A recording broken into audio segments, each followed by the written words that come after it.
They had waited years, waited lifetimes to have their pain acknowledged, to have the wrong done to them admitted. Today I stand before you and acknowledge that what took place in residential schools amounts to nothing short of cultural genocide.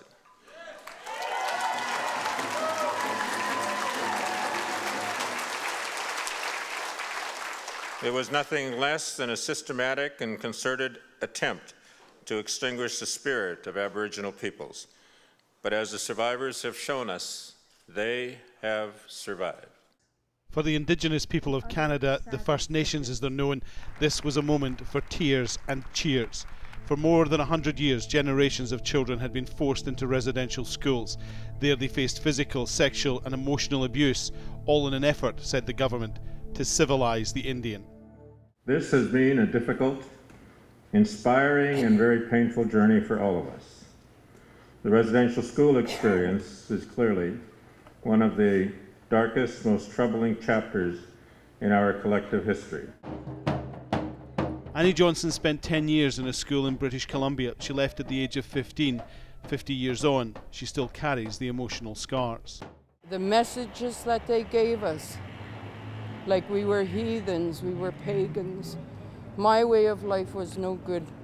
At 5 years old, you believe everything that's told you.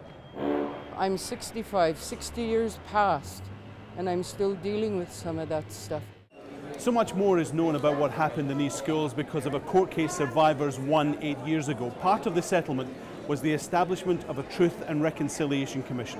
That commission has spent the last 5 years travelling the country, gathering testimony, listening to survivors, and everyone lined up here is waiting to get a copy of the final report. The report makes 94 recommendations, but the head of the Assembly of First Nations says it will mean nothing unless there's action. The operative word will be implementation in action. There's no sense having a report with recommendations and calls to action unless people and governments take it seriously.